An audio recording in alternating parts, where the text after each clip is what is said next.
Just because you're paranoid doesn't mean they're not after you. So, hi everybody, thanks for kind of coming to the session. So I'm indeed Guy Podjarny, and I'm here to talk to you today about secure JavaScript code. And most of this talk is actually not going to be in slides. We're going to use, the majority of it is we're going to show a vulnerable JavaScript application. We're going to hack it together. We'll show some of the flaws in it. And we'll talk in the process around, what are the problems and how could you avoid them in your own applications. So hopefully we'll be engaging if you're sort of already brain fried after. And I hope it takes the 40 minutes. I might go long. It happened. A little bit about me, just for background. I guess it's hard to find on the web.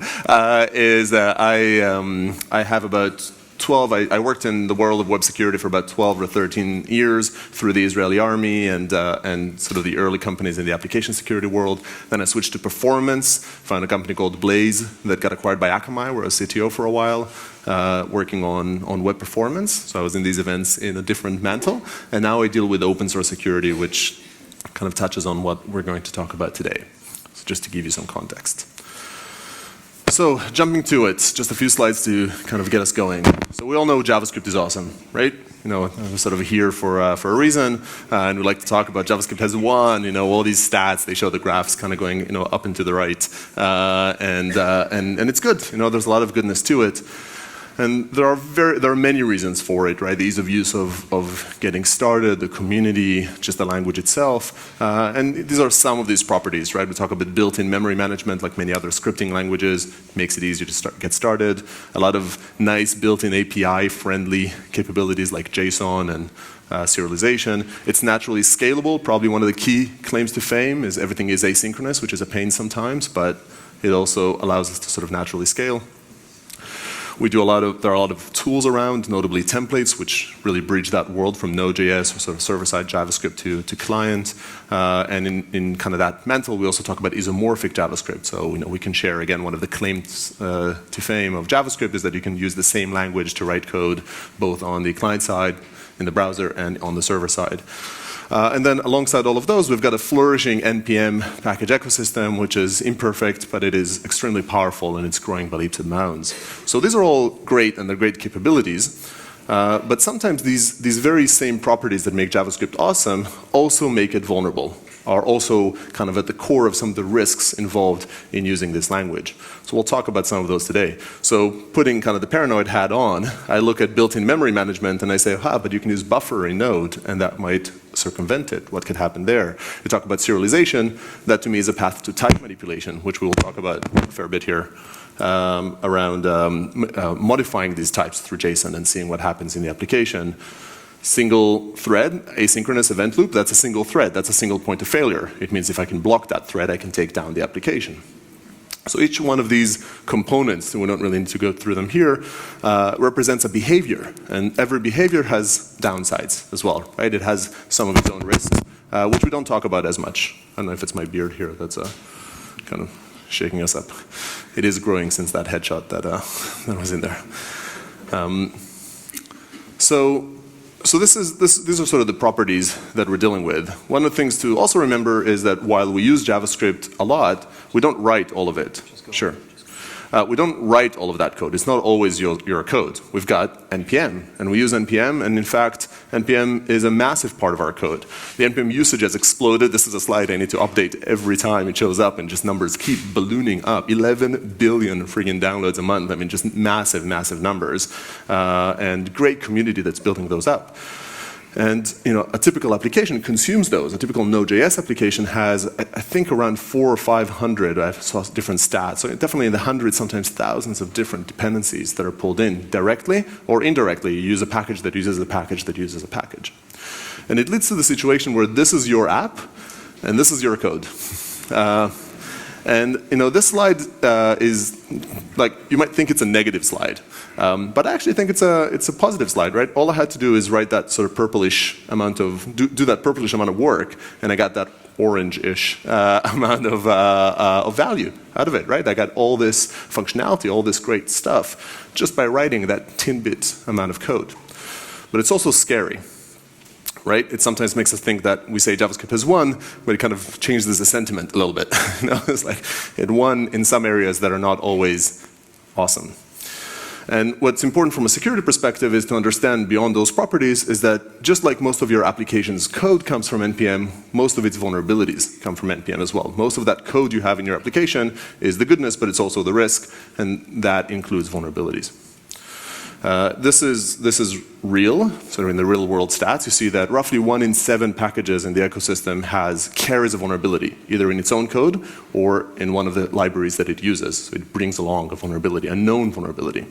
And because applications use many dependencies, roughly 6 in 7, so the vast majority of them, of node applications definitely include vulnerable libraries. This stat I don't have in the slide, but similarly we see that on the client side with JavaScript, we see that 77%, I really should have that slide, of libraries, of websites, of home pages, use a vulnerable JavaScript library. Now, a vulnerable library does not mean a vulnerable application. It just means you have a component that has a flaw in it. You might not be using it in that fashion, but it is a little ticking time bomb that you have in there that's waiting to be blown up. So this risk is one that exists across the JavaScript ecosystem. So it risks node applications, it risks front-end JavaScript, it risks these isomorphic apps, because suddenly you wrote client-side JavaScript, but you might be for HTML purposes or for search engine purposes and the likes, rendering that HTML on the server side, so suddenly you're running client-side code on the server side. And it even risks IoT, because Node is actually quite big. JavaScript is big in the world of Internet of Things, because it's lightweight, because it's scalable. So the kind of the positive spin on this is that all of these vulnerabilities of these libraries also serve as a great educational kind of material for us. We can learn from these vulnerabilities. These are public libraries, widely used, written by amazing developers that have known flaws, and we can learn from those.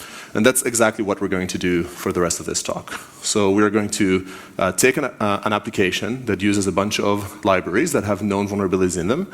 We will exploit them because it's fun, and we'll see the problem, we'll see the impact that it has, and then we will explain why it happened and talk about how do you avoid that in your own code. And then at the end, we'll also talk about how do you fix those vulnerabilities in the libraries. So far, so good? So with that, let me introduce our application. So this is a JavaScript talk, so of course it's a to-do MVC application. It allows us to do things like take notes like call mom, or you can emphasize things that are worth emphasizing. You can put some reminders in here, so it says, pick up the kids in 3 hours, and it would remind you to do so. So it has a bunch of those nifty capabilities. It's a great to-do application. It's an express-based NPM or sort of node application. It's very proud of itself. It talks about how it is amazing because it's amazing. It's like you cannot write a better to-do application. Maybe a notch better, maybe not. So Goof, it's called Goof because it goofed up in a bunch of areas. And it uses a whole pile of libraries in it. So I just ahead of time have run a test on it. I did that test using our tool. Not to pitch it too much, I will just use that as a report, assuming Wi-Fi cooperates. Clearly I needed to load this page up a little bit sooner. Okay, that's unanticipated. Hold on. Sorry, bear with me. Live demos and all that jazz. Still on Wi-Fi. I even had it open before we had to restart for the display properties here. Let's try a different path here. So, while this is loading, let me talk to you about one of these vulnerabilities. So it uses a bunch of components. One of the components it has is one of the libraries, the NPM packages it uses, is called ST. And ST is a fairly popular package written by Isaac, one of the sort of creators of NPM. Anybody familiar with ST? Kind of reasonably used, not too many hands, and it allows us to serve static resources in an Express application. And we use it to serve our JavaScript and our CSS and our amazing about page. So ST has a known vulnerability in it that we would have seen in that report that is of a directory traversal vulnerability. So as an attacker, you know that this is an asset that is served statically. You know that there's a directory traversal in it. What would you try to do? No? Some audience participation? Some hacker in them? Use dot dot. So directory traversal is really about escaping a sandbox. So you can see here that this application goes to /public/about.html. You might want to do dot dot slash or dot dot slash dot dot slash. Now the browser is a very friendly entity for us. We'll talk about that a little bit more later on. And when I do this, it will just normalize those URLs and get me back out. So we're not going to hack in the browser. Instead, we will go to the terminal. So in the terminal, we have this application here. And I have some shorthands that are useful here. So we'll go in, we'll just fetch the, we'll do a little curl, and we'll bring our about.html page. And now we can try to do a dot dot slash. So to do that, and again I have a little, let me just paste this.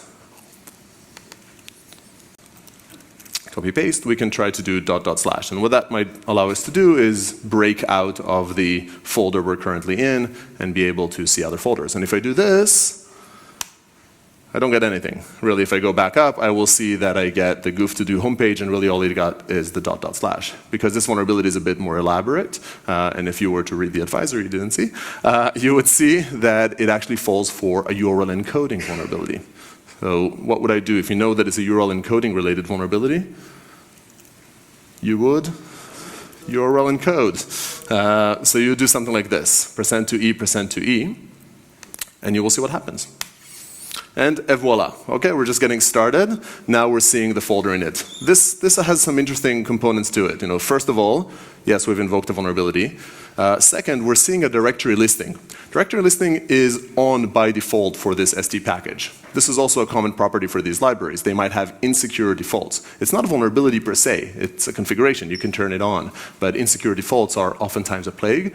It's hard to really classify them, so it's something for you to just consider when you're using libraries. What is the default configuration? What is the configuration you actually want to use it? What does the default configuration do? But even if I didn't have this directory listing, I could try to get to some interesting information. How so? Ideas?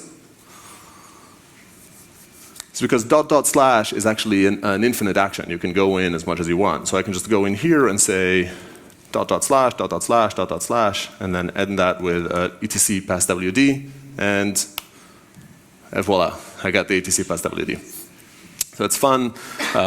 etc pass WD is actually not quite as important security-wise as it used to be, so that's why I'm allowing you to see it on my machine, because I'm running this locally. But we'll see if this works a little bit better now. Wow, if we do this without internet, we're going to have some challenges. So this, we're just getting started. ST is, again, a fairly popular package, but it's not the most widely used package, and it's just sort of a simple vulnerability to understand. In terms of education, this is not really JavaScript specific, but it is about an area. URL encoding is an area that as JavaScript developers we encounter a lot, and it's important to remember, to understand that when you take in format, you have to normalize it, you have to sanitize it, and understand how would it be interpreted, and don't just go for the template for the simple regular expression or sort of pattern-based matching. If you've interpreted it, you have to make sure that what you sanitize, the input that you allow or disallow, is in the context that it would be interpreted in. So let's go on to the next one. The next vulnerability, I'm going to ad-lib the advisories here a little bit. The next vulnerability we'll talk about is in the marked library. Anybody know marked here? Yeah, so a few more hands. Marked is a much more popular library. It's probably the most popular markdown parsing library in the world of Node and front end, and very, very popular in React, which allows us to do these things like the emphasis of beer, and it parses our input as markdown, and it shows it in the items. So it allows us to do emphasis like the beer, allows us also to do things like this. I can do some a hyperlink like this. And I'll get the ability to browse to that unavailable site right now. So this is a Markdown, and it's very powerful. Now Markdown has a cross-site scripting vulnerability in it, in this version that I'm using. In fact, in the latest version as well. And you know this. So what might you try if you know there's a cross-site scripting vulnerability here? No? A script alert. So the first thing you would do as an attacker, I'm going to make attackers out of you by the end of this talk,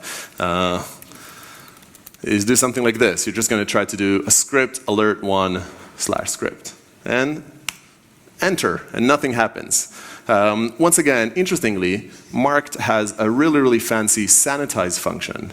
Just like the ST authors, marked was written with security in mind. And it has a good sanitization function that catches a lot of these different payloads that might allow you to inject bad things into it. Sanitize is not on by default. Now, in this case, I did turn on sanitize. So it blocks this script variant. Any other ideas for variants? How might I introduce a malicious script into this page? Yes? I could encode the minuses, so like do like ampersand LT, you mean? I think if you do wrong, you're still not allowed to. Right, so if I do ampersand, like if I do something like this, not to sort of go too detailed here, but if I represent the script this way, actually the browser would interpret it as text and not as script, so it wouldn't inject the script. You use older versions of IE. Maybe old versions of IE, well, older versions of IE are not that hard to get into. So you know, there are a bunch of variants in it, you know, just sort of for the sake of time. I could do things like image source, JavaScript, alert 1, and that won't work. I can do on-click handlers, and they won't work. And it's because sanitize is a pretty good function. It catches a lot of these different items. So it catches, in fact, all the different variants that are HTML related, but there is also a variant for links that is in Markdown. So you might think that if I do this, for instance, then it would create a link, and when I click that link, JavaScript would run. So I can try this, and nothing will happen because sanitize would actually catch that variant as well. Now, the reason I'm kind of taking you through this pain of trying failed attempts is because it's fun, but also because, fun for me at least, but also because sanitization is hard. There are a lot of variants to consider. It's really, really hard to anticipate all the possible things you did not intend somebody to insert into here. But I can kind of spare you some time here and tell you that the vulnerability is in this area. And just like the URL encoding, it's related to encoding. Any thoughts about what other encoding might I use? You had some hints there before. I can do basically HTML entities. So it's not the ampersand, it's not, well, it's basically encode the colon, as you mentioned. So browsers allow us to represent characters in the HTML as encoded entities, while URL encoding is what happens in the URL in the HTTP level, as was mentioned here before. In the browser, those are called HTML entities, and I can do something like ampersand number. I don't remember the exact. So I've got a little cheat sheet here.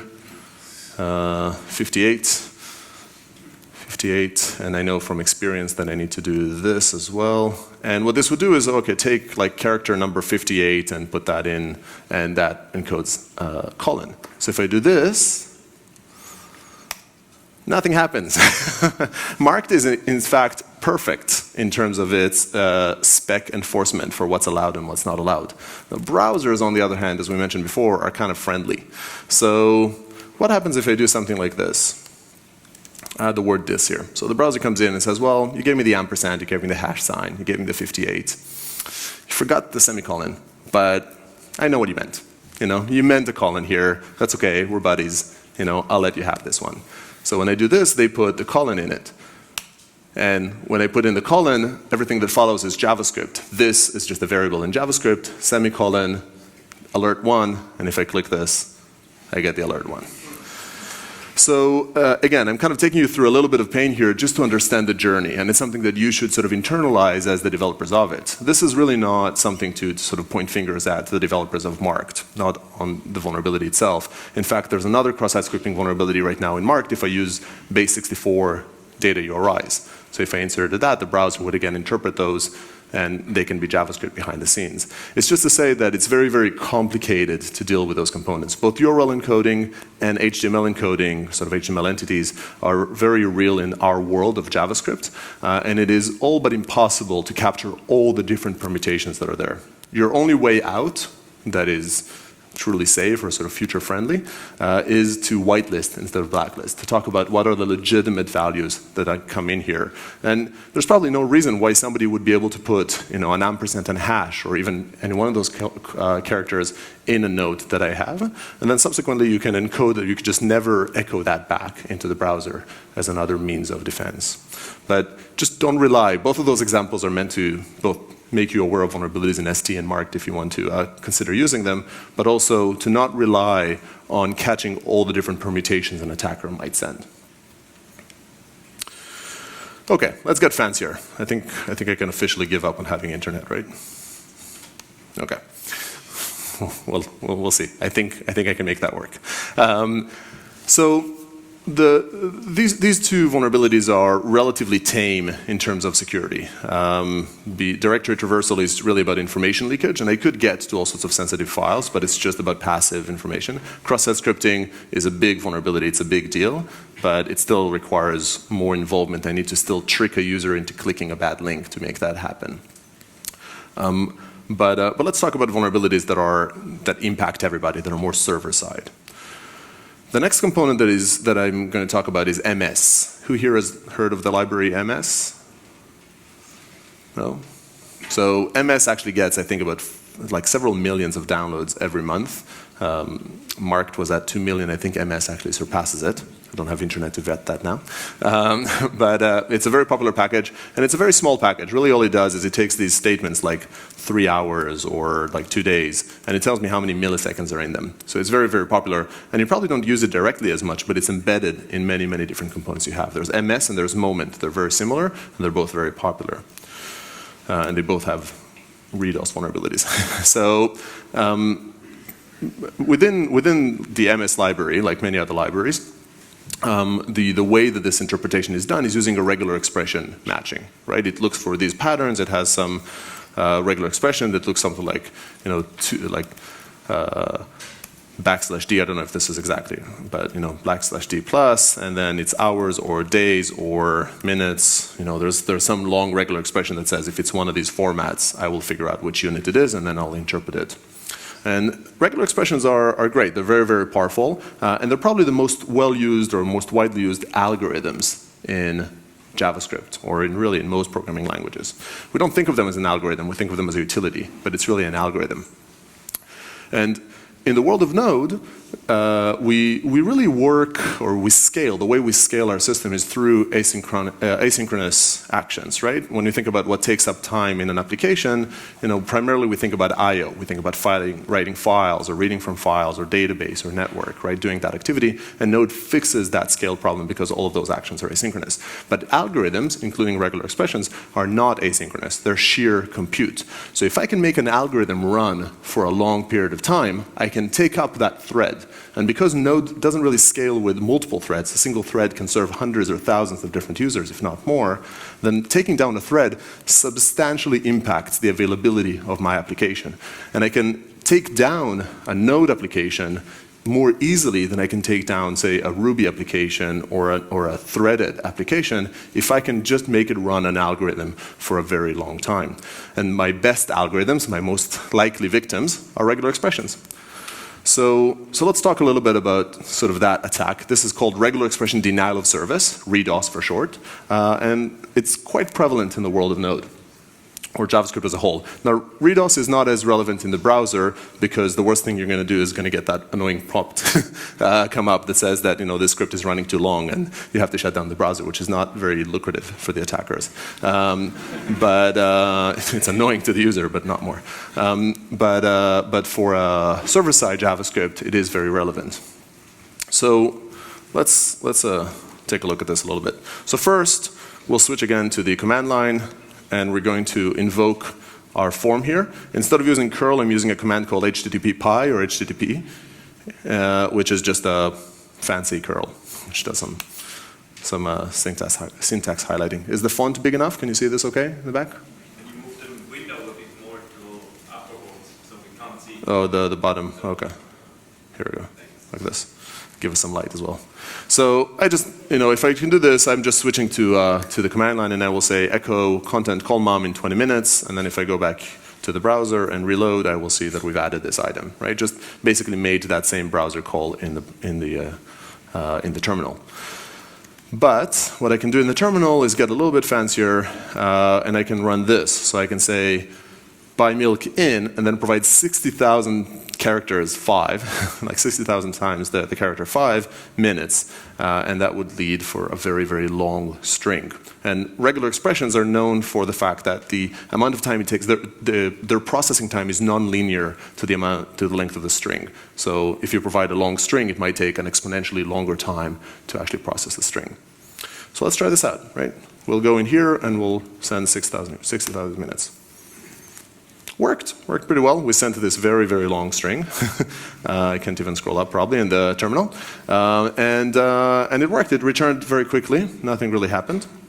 If I go in here, I see we kind of messed up the system a little bit. There's this infinity here. Again, nothing bad happened. The catch is that regular expressions take a long time when they do not match. So actually, let's talk about this in theory first and then show it in action. So this type of behavior is referred to as catastrophic backtracking. Let's sort of see it in action. So whenever I have a regular expression and it says A and then B or C plus star and then DE. So let's say the algorithm goes through and it says I see A, I see B, I see C, and I see another C. Should that second C be attributed to the plus or should it be attributed to the star? There are two different states I might be in. And based on that, I can judge what is allowed or disallowed in the next character. So the engine would decide on one path and would continue doing that path all the way to the end until it realizes at the very end, when it sees the last letter, for instance in this string, that there is no D or E waiting at the end of that tunnel. So it needs to backtrack and try a different item. Now when you have a long enough string and when you allow these types of nested groups, that's referred to as catastrophic backtracking because that catastrophe could lead to a really, really, really big tree when it doesn't match. This is just a very, very simple regular expression, and when I run it on my machine on sort of a MacBook Air, these are sort of the numbers I see. So a single character, once I get to, I think this is about 30 characters, every single character that I add doubles the amount of time that it requires to process that string. So let's see this in action. So if I go in here and I just make one tiny change, I'm going to change this S to an A. So I'm going to let the regex go all the way to the end and fail at the very last. We're going to see this in action. Suddenly it doesn't return that quickly. So far, maybe you don't care. But if I go to the browser in the meantime and I try to do things and I try to act here, nothing happens. And that's because the event loop is taken up. The single process here, I guess I can kind of show you this in the activity manager as well, activity monitor, is you will see that our node application here is taking up 93%. It's taking up the entire core processing this regular expression to fail.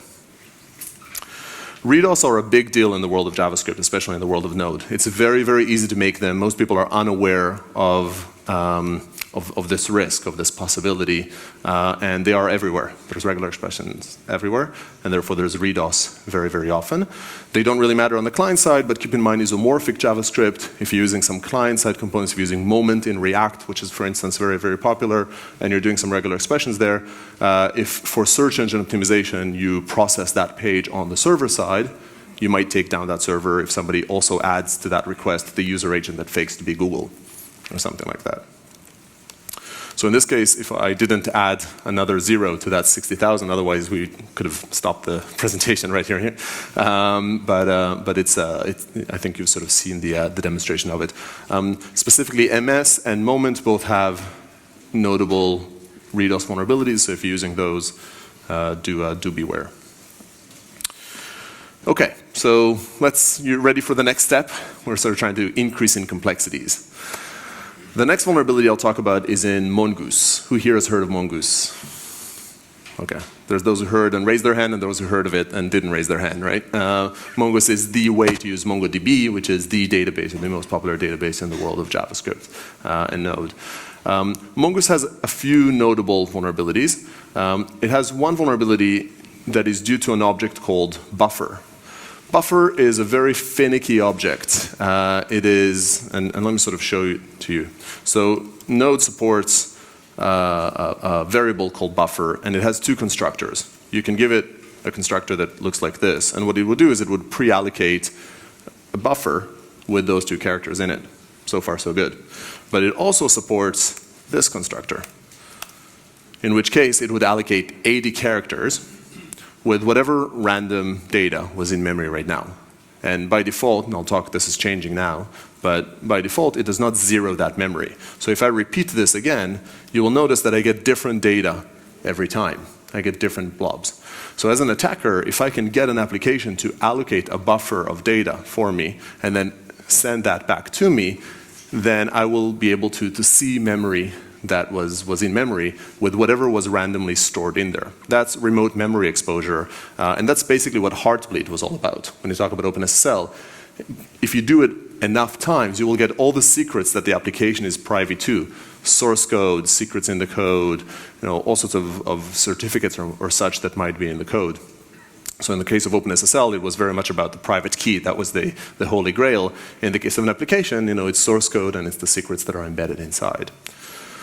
So in my application here, we have a simple schema, I think it's over here, that uses buffer for our content because we want to support images and the likes that I've not yet implemented. So we support this component. So what I could do is post info, or sort of, let's sort of invoke a little bit this vulnerability and see if we can make it happen. So for starters, again, we're just going to invoke this action of writing something into the to-do list via the command line. We've already done this before, so we can see that we can invoke buy beer.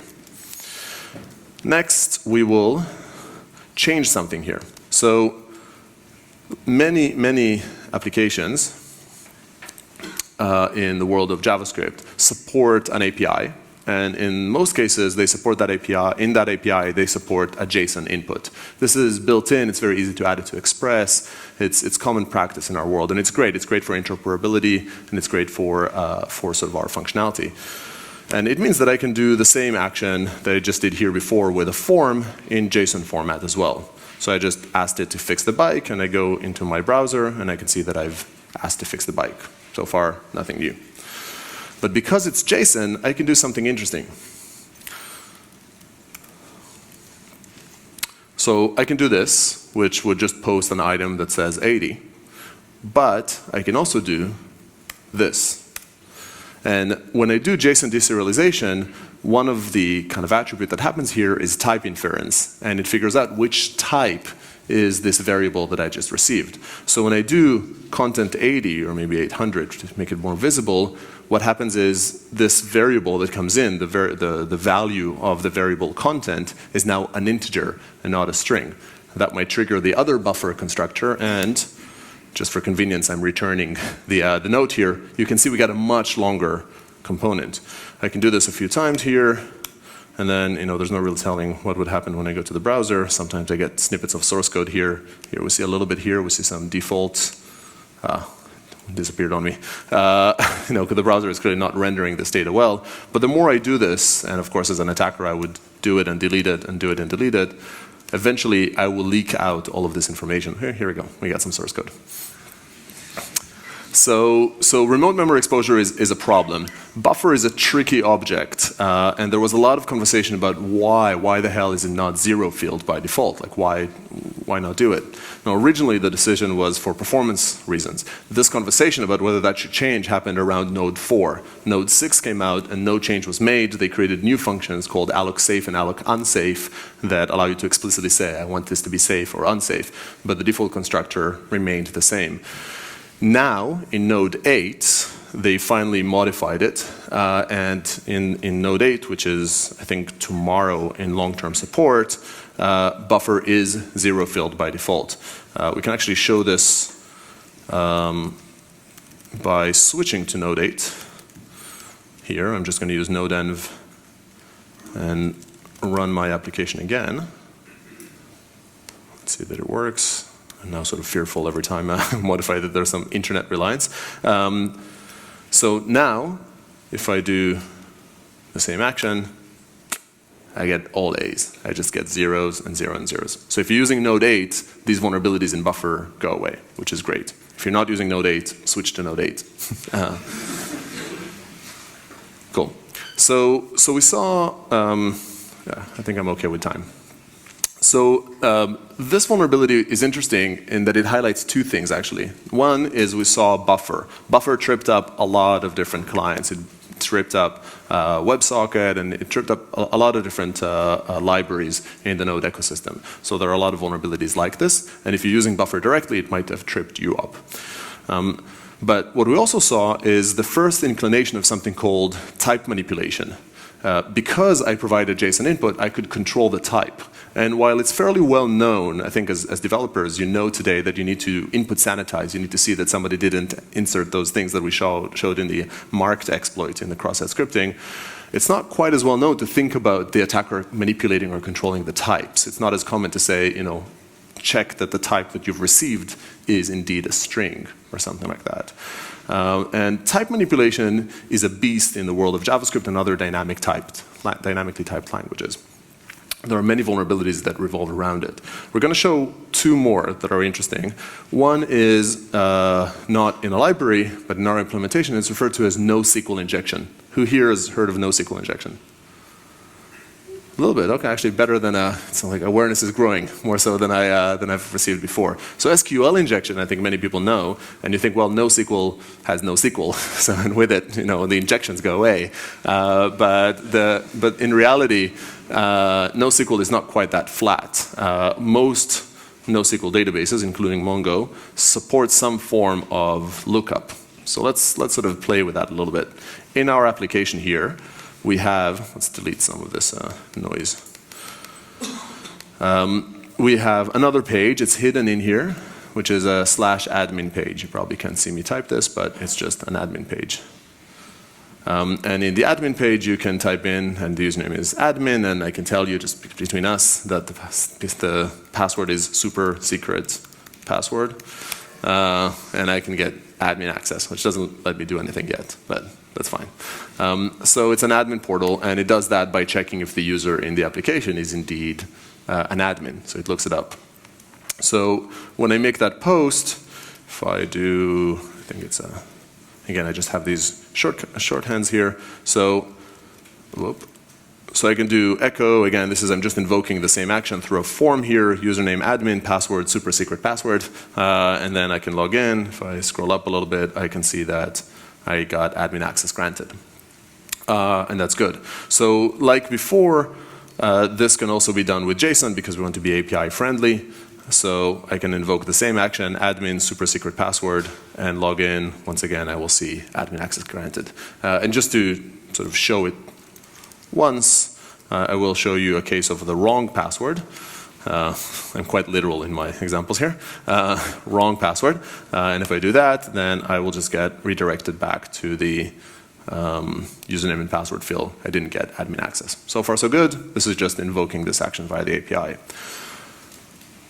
However, because I'm using JSON as input, I can manipulate the types. Any suggestions about what type might I manipulate?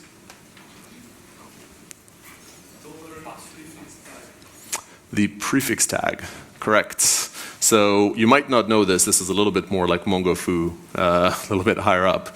But most of these NoSQL databases, and Mongo specifically, support queries. So it allows you to say, I want this field to be of a property that fits some entities, like it's greater than 37 or greater than a certain character set. And in my case, I can just say greater than empty string. So what I can do here is I can say username is admin and password is greater than nothing. And that would query everything in the database that has a username admin and has a password that is greater than nothing, which includes the real password. So if I do this, et voila, I guess not et voila yet, yeah, I got admin access. And in fact, I don't even need to know the username. I can even do the same action for the username and just say username greater than 0 and password greater than 0 and just get to whatever first random user that is an admin in my system. Hooray, got it. So NoSQL injection is interesting. It's interesting because NoSQL databases are growing in usage. All of them support this form of of like smarter queries. You need this for functionality. You need to be able to get subsets of objects that meet a certain condition, even if you're not like index joining like you would in a relational database. But the awareness to it is nowhere near as good as SQL injection and the best practices there. And at the core, it is almost always caused because of type manipulation. It's almost always because I can manipulate to the input and have it modify the behavior of the application. So the last vulnerability I'll show, because I'm starting to run out of time, is also type manipulation, but at this point you might have framed or sort of gotten into that mind frame that says that if you just don't support JSON input, you're fine. And it's not a bad assumption. JSON is indeed like the source of many of these evils, but it is not the only one. Another property, if I go back to the slides a little bit, another kind of popular library, this is just what I've just described right now in the slides, is a library called QS, which is also used in Express, and it is the standard way to parse a query string. And it has other capabilities in it. So if you go and you say qs.parse a equals foo, b equals bar, you get two variables, a, those are very JSON-esque items that come out of that. And again, very convenient, very powerful parsing library, and basically the default in the request object, in Express, in all of those entities. When you say qs.parse a equals foo, a equals bar, QS conveniently gives you an array. Now, did you notice what I just did there? No? It's changed it. It changed the type of what you received. So suddenly A went from being a string to being an array. Now, this behavior specifically for QS has tripped up a myriad of templating platforms, including Dust.js and including, I forget if it was Handlebars, no, Nunjux, the Mozilla Nunjux templating library. They both fell for this scenario of sanitizing string inputs, but not sanitizing arrays. But when you take this array and you do a toString on it, JavaScript is very cooperative. It'll give you a string that said foo bar. So one of them, this vulnerability got some attention when a security researcher found a real remote command execution vulnerability in Dust.js on the PayPal website using this vulnerability. I'm not going to belabor you through all of the details in it, but partly because I don't have time. But let's just sort of walk through this a little bit. So to have an excuse to why I have Dust.js on here, I have a new about page that is coming up that is new and improved and talks about even better highlights how amazing this application is. And if you might not notice this, but this is a mobile first about page. If I add device equals desktop, I get a desktop experience. This is the extent of my CSS skills. So it takes in this device parameter, and then based on that, it decides how to best render the awesomeness of this application. And just for convenience, I have a little, I echo back the device over here. Now, because we can get behind the scenes look, we can look at the template here. I guess I'm already at 45 minutes, right? And see the Dust template, and we can see that in the Dust template, there's a little condition that says if device equals desktop, then you get the desktop experience, otherwise you get the mobile experience. And this condition in Dust eventually made it into an eval statement. And the sanitization, again, kind of long story short, the sanitization of it only happened if the input was a string. So lo and behold, what I'm going to do here is I have no internet. Okay, so I will just show one. So what I could do is I can run this Dust3 and I can give this device an array. This is another way to make QS give you an array, is just add a little square bracket to it, and it would make this parameter be an array. And if I run this, I will get an exception, because suddenly in that type Dust3, I added %27, which is a single quote. So that broke through something. So that's actually how this researcher found this. He got the exception back. Exception gave him some insights that something bad has happened. And then Dust4, I can do some JavaScript execution that's a little bit better here. Close that quote, do -console.log, and make some action. we have the application over here. So if I just run this, test 4, I will see that front-end conf was here. Yay. If I had internet, I would also show you how I leak out files from the system, but that requires another server that I communicate to, which is not available right now. So let's wrap up. I'm already over time here.